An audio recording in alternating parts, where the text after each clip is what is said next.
경기도 안산의 변두리 지어진 지 20년이 넘어 비가 오면 외벽에 습기가 가득 배어 나오는 낡은 복도식 아파트 703호. 65의 박경수에게 이곳은 평온한 보금자리라기보다는 매일 아침 거쳐가야 하는 거대한 세탁기 내부와 같았습니다. 그는 아내 미영과 함께 단지 상가에서 세탁소를 운영하며 평생을 보냈습니다.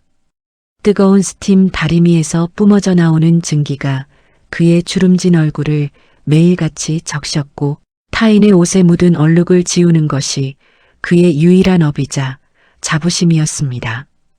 아내 미연은 55의 나이에도 여전히 성실했습니다.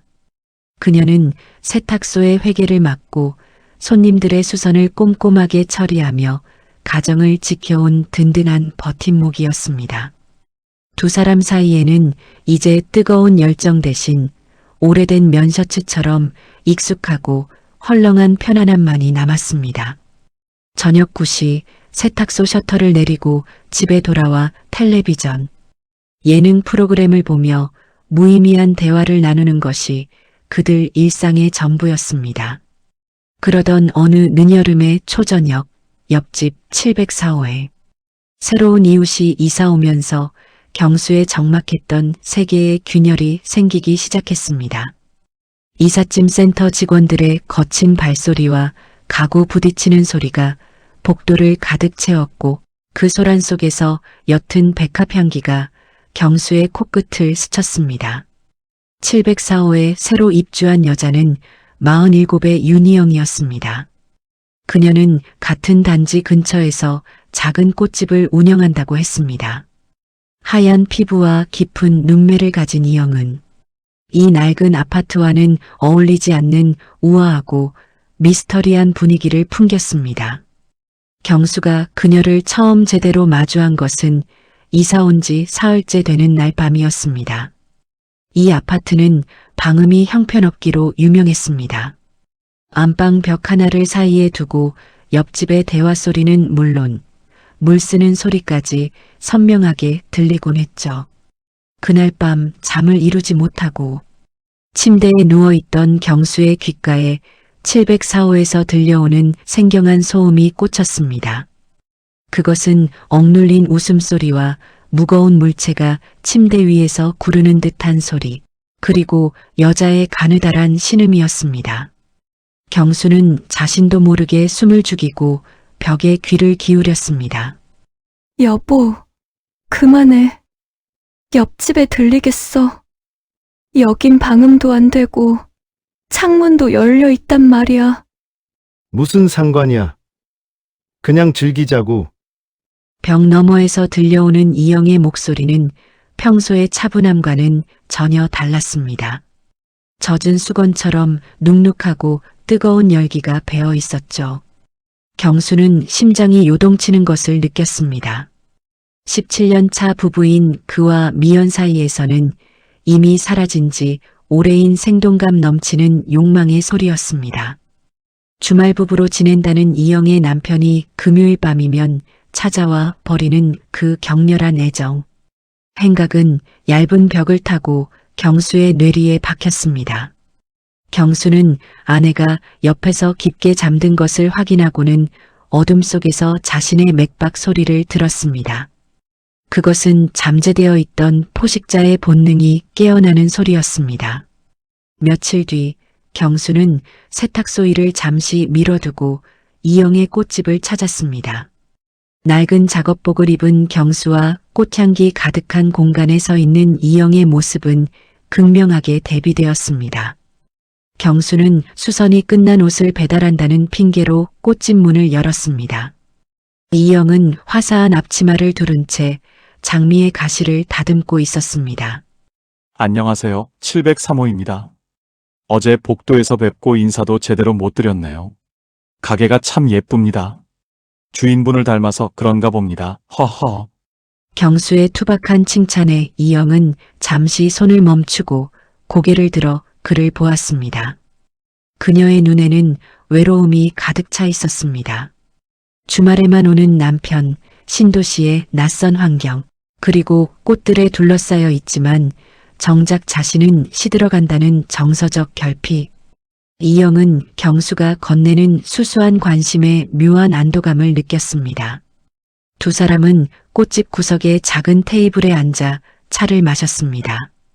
경수는 평생 타인의 얼룩을 지우며 살았던 무미건조한 삶을 털어놓았고, 이영은 주말 부부로서 느끼는 육체적, 정신적 공허함을 은유적으로 표현했습니다.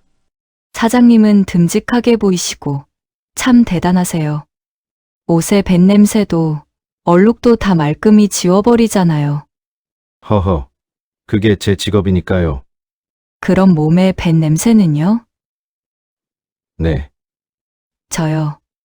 하루 종일 꽃에 파묻혀 있는데도 밤이 되면 제 몸에서 다른 냄새가 나는 것 같아요. 외로운 사람 냄새 같은 거요. 세탁소 사장님은 손이 거칠어 보이시는데, 근데 이상하게 그런 손이 닿으면 뭐든 깨끗해질 것 같아요. 이영의 그 한마디는 경수의 심장을 꿰뚫었습니다. 그는 이영의 하얀 손 위에 자신의 거친 손을 잠시 겹쳤습니다. 17년의 권태가 무너지는 찰나였습니다. 두 사람은 서로의 결핍을 확인한 그날 이후 위험한 미래를 시작했습니다. 경수는 아내 미연이 세탁소에서 늦게까지 수선을 하는 시간, 혹은 거실에서 드라마에 열중해 있는 틈을 타복도로 나갔습니다. 703호의 문이 닫히고 704호의 문이 열리는 데는 채 5초도 걸리지 않았습니다. 704호 안방에서 경수와 이영은 벽 너머의 미연을 의식하며 아슬아슬한 쾌락을 즐겼습니다. 벽 하나만 지나면 아내가 텔레비전 소리에 웃고 있는 현실이 있었지만 이곳은 오직 두 사람만의 뜨거운 섬이었습니다. 경수는 65이라는 나이를 잊고 이영의 육체 속으로 침잠했습니다. 그것은 사랑이라기보다는 생존을 확인하기 위한 절박한 몸부림에 가까웠습니다. 경수는 이영의 목덜미에 얼굴을 묻으며 703호에서 들려오는 청소기 소리나 도마질 소리를 배경음악 삼아 금기를 유린했습니다. 하지만 주말이 되면 상황은 반전되었습니다. 이영의 남편이 돌아오는 금요일 밤부터 일요일 오후까지 경수는 다시 703호의 투명 인간으로 돌아가야 했습니다. 벽 너머에서 들려오는 두 사람의 웃음소리와 격렬한 정사의 소음은 경수를 미치게 만들었습니다. 평소에는 그저 소음으로 치부했던 그 소리들이 이제는 경수의 심장을 도려내는 질투의 칼날이 되었습니다. 경수는 밤마다 벽을 주먹으로 치고 싶은 충동을 참으며 아내 미연의 옆에 누워 천장만 바라봤습니다.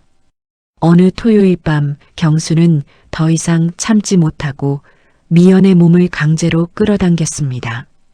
당황하는 아내를 무시한 채 그는 이영에게 들으라는 듯 거칠게 숨을 몰아쉬며 소리를 냈습니다. 복수였습니다. 벽 너머의 이영에게 자신도 여전히 남자임을, 자신도 누군가를 소유하고 있음을 증명하고 싶었던 것입니다. 미연은 남편의 갑작스러운 태도, 변화에 놀라면서도 내심 기뻐했지만 경수의 머릿속은 온통 옆방의 이영뿐이었습니다. 행위가 끝난 뒤 경수는 허망한 천장을 보며 깊은 자괴감에 빠졌습니다. 다음 날 월요일 꽃집 뒤편의 좁은 창고에서 제외한 두 사람 사이에는 차가운 냉기가 감돌았습니다. 이영은 경수의 뺨을 어루만지며 서늘하게 물었습니다. 경수 씨, 어젯밤 참 대단하시더군요. 침대가 울리는 소리까지 다 들렸어요. 벽이 얇은 거 모르실 리 없잖아요. 제가 듣고 있을지도 모른다고 생각해서였어요? 우리가 이렇게 붙어 서 있는 거, 이게 사랑이라고 믿으세요? 아니면 그냥 옆집 여자를 상상하면서 더 흥분하는 늙은 남자의 솔직한 욕망일 뿐이에요? 이영의 질문은 경수의 가슴에 비수처럼 박혔습니다.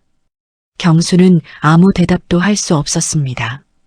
그는 자신이 이영을 사랑한다고 믿었지만 사실은 그저 벽 너머의 소리에 반응하는 조건반사적인 짐승에 불과했을지도 모른다는 공포가 밀려왔습니다.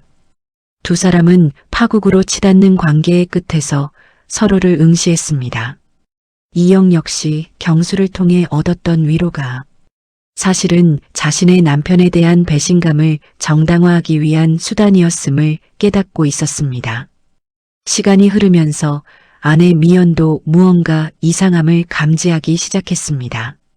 경수의 옷에서 낯선 꽃향기가 나고 그가 자꾸만 옆집 벽에 귀를 기울이는 모습을 목격하게 된 것이죠. 미연은 남편을 추궁하지 않았습니다. 다만 그녀 역시 밤마다 벽 너머에서 들려오는 침묵을 의심하며 불안에 떨었습니다. 아파트는 방음이 안 되는 것이 아니라 너무 많은 진실을 전달하고 있었던 것입니다. 미연은 세탁소에서 돌아오는 길에 704호 이영의 꽃집을 물끄러미 바라보는 일이 잦아졌습니다. 결국 경수와 이영은 각자의 가정을 버릴 수 없음을 인정했습니다. 경수에게는 17년을 함께한 미연과 평생을 바친 세탁소가 있었고 이영에게는 안정적인 생활을 보장하는 남편과 꽃집이 있었습니다. 그들은 다시 적당한 거리의 이웃으로 돌아가기로 합의했습니다. 복도에서 마주쳐도 정중하게 목례를 나누고 세탁물과 꽃다발을 주고받는 평범한 사이로 말이죠. 이영은 얼마 지나지 않아 다른 동네로 이사를 결정했습니다. 꽃집을 정리하고 704호를 비우는 날 경수는 세탁소 문을 걸어 잠그고 멀리서 이삿짐 트럭을 지켜봤습니다. 백합 향기가 나던 이영의 모습이 멀어질수록 경수의 가슴속 얼룩은 더욱 짙어졌습니다. 이영이 떠난 빈 704호에는 새로운 세입자가 들어오지 않았습니다. 경수는 깨달았습니다. 자신이 그토록 혐오했던 소음이 사실은 자신의 살아있음을 증명하던 유일한 증거였음을 말이죠. 그는 차가운 콘크리트 벽에 이마를 기대고 눈을 감았습니다. 아내 미연은 거실에서 여전히 텔레비전을 보고 있었고 아파트는 여전히 낡고 축축했습니다. 경수는 이영과의 관계가 사랑이 아닌 인생의 황혼기에 찾아온 찰나의 환영이었음을 뼈저리게 느끼며 흐느꼈습니다. 하지만 그 흐느낌조차 벽을 넘어 전달될까 두려워 그는 자신의 입을 수건으로 틀어막았습니다. 벽은 소리만 전하는 것이 아니었습니다. 그것은 우리가 애써 외면했던 스스로의 빈자리를 그리고 결코 가질 수 없는 타인의 온기를 가장 잔인하게 증명하는 거울이었습니다. 경수는 어둠 속에서 다시 한번 벽을 쓰다듬었습니다. 그곳에는 지워지지 않는 얼룩처럼 남은 이영의 잔향만이 슬프게 맴돌고 있었습니다. 경수는 무거운 몸을 이끌고 미연의 옆에 누웠습니다. 미연은 남편의 등을 향해 돌아누우며 나직하게 물었습니다. 여보, 옆집 이사 가니까 참 조용하네요. 이제 잠 좀 편하게 자겠네요. 왠지 모르게 속 시원하네요. 경수는 대답 대신 이불을 가슴까지 끌어올렸습니다. 잠은 오지 않았습니다. 밤은 그렇게 깊어갔고 경수는 영원히 닫히지 않을 마음의 문 앞에서 서성이는 길 잃은 노인으로 남겨졌습니다. 경수는 낡은 벽에 자신의 모든 고독을 투사하며 그렇게 긴 밤을 견뎌냈습니다. 안개 낀 도시의 새벽이 밝아오고 있었지만 그의 마음속 안개는 거칠 기미를 보이지 않았습니다. 벽 너머의 비밀은 그렇게 경수의 생과 함께 낡아갈 운명이었습니다.